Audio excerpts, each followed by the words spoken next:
The World Unfiltered. Allahu Akbar.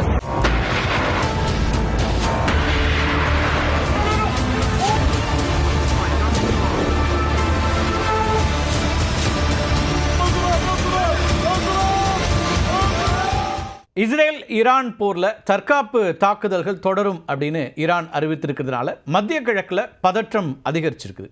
Operation roaring line அப்படிங்கிற ஒரு பகுதியாக இஸ்ரேல் இன்னைக்கு டேரான் மற்றும் இஸ்ஃபகான் பகுதிகளில் இருக்கக்கூடிய ஈரானுடைய ஏவுகணை ஏவுதளங்கள் இருக்கு இல்லையா, இங்கேயும் ஆயுத உற்பத்தி நிலையங்கள் மேலேயும் வான்வழி தாக்குதலை பலமாக நடத்தியிருக்கிறாங்க. ஈரானுடைய பண்டர் அப்பாஸ் துறைமுகம் மீதும் ஏவுகணை தாக்குதல் நடத்தப்பட்டிருக்கு.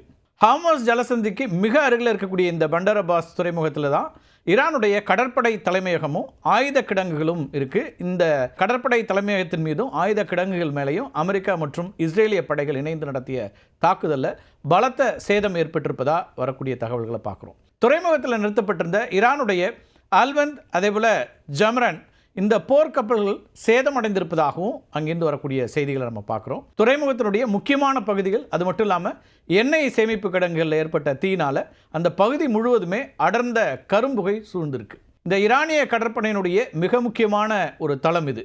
இங்கிருந்து தான் ஈரான் ஹார்முஸ் ஜலசந்தியை தன்னுடைய கட்டுப்பாட்டில் வச்சிருக்குது. ஹார்முஸ் ஜலசந்தி எவ்வளவு முக்கியம் அப்படிங்கிறத பற்றி நம்ம ஏற்கனவே காணொலிகளை வெளியிட்டிருக்கோம்.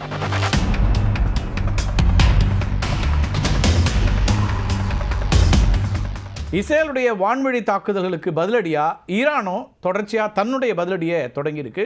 தன்னுடைய கத்தார் மற்றும் ஷஹாப் 3 இந்த ஏவுகணைகளை இஸ்ரேலிய இராணுவ தளங்களை நோக்கி ஏவி இருக்கிறாங்க ஈரான் ஏவிய ட்ரோன்கள் பஹ்ரைனில் இருக்கக்கூடிய குடிநீர் சுத்திகரிப்பு நிலையத்தை தாக்கியதில் 32 பேர் காயமடைந்திருப்பதா பஹ்ரைன் அரசு தெரிவிச்சிருக்குது. இதுக்கிடையில் சவுதி அரேபியாவும் ஈரானுக்கு கடுமையான ஒரு எச்சரிக்கையை கொடுத்துருக்கு. லெபனானில் இருக்கக்கூடிய ஹிஸ்புல்லா அமைப்பினர் இஸ்ரேலில் வடக்கு நகரங்களாக இருக்கக்கூடிய ஹைஃபா அதே போல் கலீலி மீது ட்ரோன் தாக்குதல்களை நடத்திட்டு இருக்கிறாங்க. ஒரு பக்கம் ஈரான் ஆதரவு பெற்ற இந்த குழுக்களுடைய தாக்குதலும் இஸ்ரேல் மேலே தொடர்ச்சியாக நடந்துகிட்டு இருக்குது. லெபனான் தலைநகர் பெய்ரூட்டின் தெற்கு புறநகர் பகுதியில் இருக்கக்கூடிய ஹிஸ்புல்லா அமைப்பின் நிலைகள் மீது இஸ்ரேலிய போர் விமானங்கள் இன்றைக்கு கடுமையான குண்டுவீச்சை நிகழ்த்தி இருக்கிறாங்க. கடந்த 7 நாட்களில் லெபனானில் மட்டும் 83 குழந்தைகள் இஸ்ரேல் படைகளால் கொல்லப்பட்டிருப்பதா ஐக்கிய நாடுகள் சபை வருத்தம் தெரிவிச்சிருக்கு. சராசரியாக நாளொன்றுக்கு லெபனானில் மட்டும் 10 குழந்தைகள் கொல்லப்படுவதா ஐநா சபை சொல்கிறாங்க. இதுவரைக்கும் 2 லட்சம் குழந்தைகள் உட்பட 7 லட்சம் லெபனானியர்கள் மற்ற நாடுகளில் அகதிகளாக தஞ்சம் அடைஞ்சிருக்கிறாங்கிறதும் ஐநா சொல்லக்கூடிய ஒரு புள்ளி விவரம். வான் தாக்குதல்கள் மட்டும் இல்லை, இஸ்ரேலிய இராணுவம் லெபனான் எல்லைப் பகுதியில் தன்னுடைய தரைப்படையை நிலைநிறுத்தி சில குறிப்பிட்ட இடங்களுக்குள்ள ஊடுருவி தாக்குதல்களை தொடங்கியிருக்கிறாங்க. தெற்கு லெபனானில் இருக்கக்கூடிய ஹிஸ்புல்லா அமைப்பினுடைய பதுங்கு குழிகள், அது மட்டும் இல்லாமல் சுரங்கப்பாதைகளை அழிப்பதற்காக இஸ்ரேலிய தரைப்படை அந்த நாட்டினுடைய எல்லைக்கு அருகில் தயார் நிலையில் வைக்கப்பட்டிருக்கு.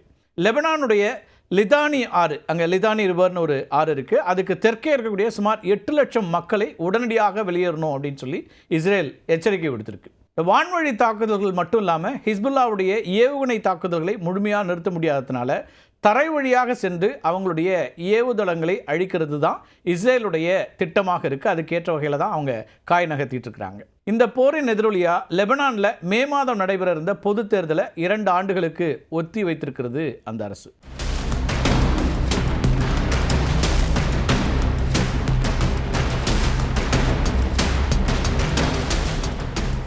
ஈரான் இஸ்ரேலிலிருந்து வெகு தொலைவில் இருப்பதனால அங்கே நேரடியாக தரைவழி தாக்குதல் நடத்துறதுங்கிறது தற்போதைக்கு சாத்தியமில்லை அப்படிங்கிற இடத்துல இருந்து தான் ஈரானுடைய முக்கிய இராணுவ தளங்கள், அது மட்டும் இல்லாமல் அணுசக்தி நிலையங்களுக்கு அருகே இஸ்ரேலுடைய சைரட் மட்கல் போன்ற சிறப்பு படைகள் ரகசியமாக தரையிறங்கி சர்ச் அண்ட் டெஸ்ட்ராய் அப்படிங்கிற நடவடிக்கையில் ஈடுபட வாய்ப்பு இருப்பதா பாதுகாப்பு ஆய்வாளர்கள்லாம் கருத்து தெரிவிக்கிறாங்க.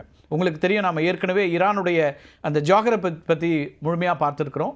ஈரானுக்கும் இஸ்ரேலுக்கும் இருக்கக்கூடிய இடைவெளி, இஸ்ரேல் நினைத்தாலும் உடனே ஈரானுடைய எல்லா பகுதியிலையும் போய் தாக்குதல் நடத்த முடியாது. ஆனால் ஈரான் நினச்சா இஸ்ரேல் மாதிரியான ஒரு சின்ன ஜியோகிராஃபி இருக்கக்கூடிய ஒரு சிறிய நாட்டை முழுவதுமாக அவங்க தாக்க முடியும் அப்படிங்கிற இடத்துல இருந்து தான் இந்த காய் நகர்த்தல்களை இஸ்ரேல் பண்ணிட்டு இருக்குது. இந்த சைரட் மட்கல் இருக்கு இல்லையா, இது அப்படி என்ன அப்படின்னு பார்த்தீங்கன்னா இஸ்ரேலிய பாதுகாப்பு படையினுடைய மிகவும் ரகசியமான, அது மட்டும் இல்லாமல் சக்தி வாய்ந்த சிறப்பு அதிரடி படை. அது எதிர் நாட்டு எல்லைக்குள்ள ரகசியமாக ஊடுருவது, அதுக்கு பிறகு ஏவுகணை தளங்கள், அது மட்டும் இல்லாமல் அணுசக்தி நிலையங்கள் பற்றிய துல்லியமான தகவல்களை சேகரிக்கிறது, கடத்தப்பட்ட இஸ்ரேலிய பிணை கைதிகளை மீட்கிறது, எதிரி நாட்டு இராணுவ தளபதிகள் அல்லது முக்கிய இலக்குகளை குறிவைத்து அடிக்கிறது அப்படின்னு இதெல்லாம் தான் சைரட் மெட்கல் பிரிவினுடைய முக்கியமான பணிகள் அப்படின்னு இஸ்ரேல் அவங்கள பயிற்சி கொடுத்து களத்தில் இறக்கி விட்டுருக்கிறாங்க.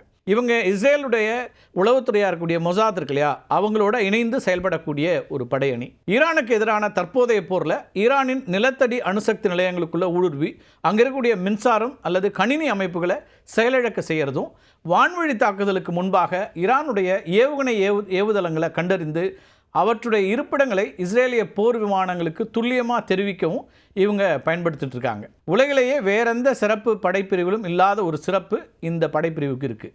அதாவது இஸ்ரேலுடைய பல முக்கிய தலைவர்கள் இந்த படையில் பணியாற்றியவர்கள். தற்போதைய பிரதமராக இருக்கார் இல்லையா பெஞ்சமின் நேத்தன்யாகு, அது மட்டும் இல்லாமல் இராணுவ தளபதி எஹூட் பராக், முன்னாள் பிரதமர் நப்தலி பெனட், இப்படி இவங்க எல்லாருமே இந்த படைப்பிரிவில் பணியாற்றியவர்கள். அப்படின்னா அந்த படைப்பிரிவு எவ்வளவு பயிற்சி பெற்றதாகவும் உயர்ந்த ஒரு எலீட் வகையை சார்ந்ததாகவும் இருக்குன்னு நம்ம புரிஞ்சுக்கலாம்.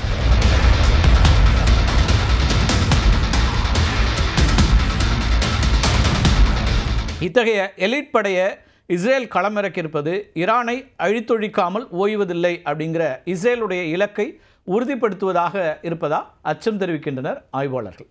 மத்திய கிழக்கில் நிலவக்கூடிய மிக பயங்கரமான போர்ச்சூழலுக்கு மத்தியில் ஈராக் நாட்டின் மிக உயர்ந்த ஷியா மத தலைவராக இருக்கக்கூடிய கிராண்ட் அயதுல்லா அலி அல் சிஸ்தானி அப்படிங்கிறவர் மிக முக்கியமான மத கட்டளையை அவர் பிறப்பித்திருக்கிறார். இது ஏன் முக்கியம் அப்படிங்கிறத நம்ம இப்போ சுருக்கமாக பார்த்துடலாம். தற்போதைய சூழலில் அவர் பிறப்பித்திருக்கக்கூடிய இந்த ஃபத்வா போரனுடைய போக்கையே மாற்றக்கூடிய ஒன்றாக கருதப்படுது. ஈரான் மீது அமெரிக்காவும் இஸ்ரேலும் நடத்தி வரக்கூடிய தாக்குதல்களுக்கு மத்தியில் ஈரானுக்கு ஆதரவாக நிற்பது அனைத்து முஸ்லீம்களின் கூட்டு பொறுப்பு அப்படின்னு சொல்றாரு இந்த சிஸ்தானி.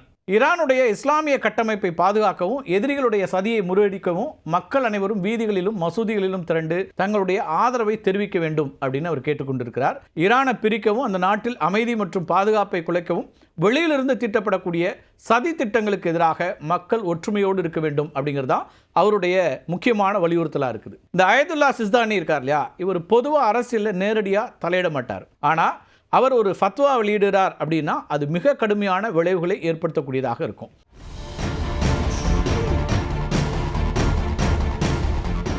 அதுக்கு ஒரு உதாரணத்தையும் நம்ம பார்க்கலாம். இதுக்கு முன்னாடி 2014ஆம் ஆண்டில் ISIS பயங்கரவாதிகளுக்கு எதிராக இவர் வெளியிட்ட ஃபத்வா தான் லட்சக்கணக்கான இளைஞர்கள் திரண்டு பாப்புலர் மொபிலைசேஷன் ஃபோர்ஸஸ் அப்படிங்கிற ஒரு படையை உருவாக்கி ISIS-ஐ வீழ்த்த காரணமாக அமைஞ்சுது. இந்த சிஸ்தானிக்கு ஈராக் மட்டுமின்றி உலகம் முழுவதும் லட்சக்கணக்கான சீடர்கள் இருக்கிறாங்க, ஃபாலோவர்ஸ் இருக்கிறாங்க. அவர் ஒரு வார்த்தை சொன்னால் அதை அப்படியே முழுமையாக அதை ஏற்றுக்கொள்ளக்கூடியவர்கள் லட்சக்கணக்கில் இருக்கிறாங்க. சிஸ்தானியோடைய அழைப்புங்கிறது ஈராக் மற்றும் பிற நாடுகளில் இருக்கக்கூடிய அமெரிக்க படைகளுக்கு எதிரான தாக்குதல்களை தீவிரப்படுத்தும் அப்படிங்கிறது தான் நிபுணர்களுடைய கவலையாக இருக்கிறது. இந்த ஃபத்வா வெளியான சில மணி நேரங்களிலேயே ஈராக்கில் இருக்கக்கூடிய பல ஷியா அமைப்புகள் எதிரிகளுக்கு எதிரான போராட்டத்திற்கு நாங்கள் தயார் அப்படிங்கிற ஒரு அறிவிப்பை கொடுத்துருக்குறாங்க. இது இஸ்ரேலுக்கும் அமெரிக்காவுக்கும் எதிரான ஒரு புனித போராக, அதாவது ஜிகாத் அப்படின்னு மாறக்கூடுங்கிற அச்சம் சர்வதேச அளவில் இப்போ எழுந்திருக்குங்கிறதையும் நம்ம கவனிக்க வேண்டியிருக்கு. இன்னொரு பக்கம் அதிபர் டொனால்ட் ட்ரம்ப் அமெரிக்காவில் கடுமையான விமர்சனங்களுக்கு ஆளாகி இருக்கிறார். அமெரிக்கா இந்த போருக்காக செலவிடக்கூடிய தொகை தான் இந்த விமர்சனத்திற்கு மிக முக்கியமான காரணம். தற்போது நடைபெற்று வரக்கூடிய நேரடி மோதலில் அமெரிக்கா தினமும் சராசரியாக இந்திய ரூபாயில் பார்த்தோம்னா சுமார் 9,000 கோடி ரூபாய் வரைக்கும் செலவிடுவதாக பாதுகாப்பு ஆய்வு நிறுவனமாக இருக்கக்கூடிய centre for strategic and international studies அந்த அமைப்பு தெரிவிக்குது. போர் தொடங்கிய முதல் 100 மணி நேரங்களிலேயே அமெரிக்கா சுமார் 34,000 கோடி ரூபாய் செலவு பண்ணியிருக்கு. இதில் பெரும்பாலானவை ஏற்கனவே திட்டமிடப்படாத திடீர்னு ஏற்பட்ட அவசர செலவுகள் அப்படிங்கிறது இதில் கவனிக்க வேண்டிய ஒன்று. ஒரு வாரத்தில் மட்டும் சுமார் 2000க்கும் மேற்பட்ட ஏவுகணைகள், அது மட்டும் இல்லாமல் வெடிகுண்டுகள் பயன்படுத்தப்பட்டிருக்கின்றன.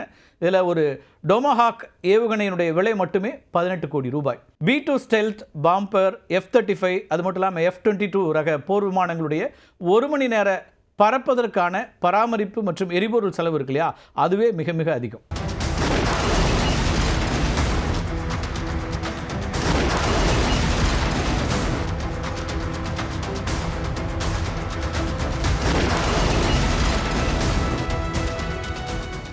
மத்திய கிழக்கு பகுதியில் நிலைநிறுத்தப்பட்டிருக்கக்கூடிய USS ஆப்ரஹாம் லிங்கன், அதே போல் USS ஜெரால்ட் ஆர் ஃபோர்ட் ஆகிய 2 விமானம் தாங்கி கப்பல் குழுவினருக்கான தினசரி செயல்பாட்டு செலவு மட்டுமே 180 கோடி ரூபாய் அப்படின்னு சொல்லப்படுது. அமெரிக்கா தன்னுடைய சொந்த இராணுவ நடவடிக்கைகளுக்கு செலவிடுறது ஒரு பக்கம் இருக்க, இஸ்ரேலுக்கு ஆண்டுதோறும் $3.8 பில்லியன் இராணுவ உதவியை வழங்கிட்டு இருக்கிறாங்க. தற்போது போர் உச்சத்தில் இருக்கிறதுனால ஏவுகணை தடுப்பு அமைப்புகளாக இருக்கக்கூடிய அயன்டோம், அதே போல் ஆரோ, இதையெல்லாம் வலுப்படுத்துறதுக்கு கூடுதலாக $4 பில்லியன் அவசரகால உதவியை வழங்குறதுக்கு அமெரிக்க அதிபர் டொனால்ட் ட்ரம்ப் ஒப்புதல் அளிச்சிருக்கிறார். அமெரிக்காவுடைய 2026ஆம் ஆண்டுக்கான பாதுகாப்பு வரவு செலவு திட்டம் முதல் முறையாக $1 ட்ரில்லியன் நெருங்கியிருக்கு. இது உலக வரலாற்றிலேயே ஒரு நாடு தன்னுடைய இராணுவத்திற்காக செலவிடக்கூடிய மிக உயர்ந்த தொகை அப்படிங்கிறது கவனிக்க வேண்டிய ஒன்று. அமெரிக்காவுடைய இந்த அதீத செலவுகள் உலக பொருளாதாரத்தில் டாலருடைய மதிப்பை உயர்த்துவதோட இந்தியா போன்ற நாடுகளுடைய இறக்குமதி செலவுகளையும் அதிகரிக்க செய்து. அமெரிக்கா ஒரு நாளைக்கு செலவிடக்கூடிய $1 பில்லியன் அப்படிங்கிறது வெறும் காகித தொகை அல்ல. அது உலக நாடுகளுடைய வளர்ச்சிக்கும் கல்விக்கும் சுகாதாரத்துக்கும் பயன்பட வேண்டிய மக்களுடைய வரிப்பணம். ஒரு ஏவுகணைக்கு மட்டும் செலவிடப்படக்கூடிய 18 கோடி ரூபாய் அப்படிங்கிறது அமைதி எவ்வளவு விலை உயர்ந்தது என்பதற்கான கசப்பான சான்று அப்படின்னு தான் நம்ம பார்க்கணும். இந்த போர் இப்போதைக்கு முடியாது அப்படிங்கிறது தான் கவலை தரக்கூடிய சூழலாக இருக்கிறது. அமெரிக்காவும் இஸ்ரேலும் ஒரு பக்கம் தங்களுடைய தாக்குதலை தீவிரப்படுத்தும் போது, ஈரானும் தன்னுடைய புதிய அதி உச்ச தலைவர் ஈரான் பதிலடியை தொடர்ச்சியாக கொடுக்கும் அப்படிங்கிற நிலைப்பாட்டை எடுக்கிறாரு. அதனால் இந்த போர் நீண்ட நாட்களுக்கு தொடரும் அப்படிங்கிறது உலகத்திற்கு கவலை தரக்கூடிய ஒரு செய்தி அப்படின்னு தான் பார்க்கணும். மீண்டும் ஒரு காணொலியில் சந்திக்கலாம் நண்பர்களே. நன்றி, வணக்கம்.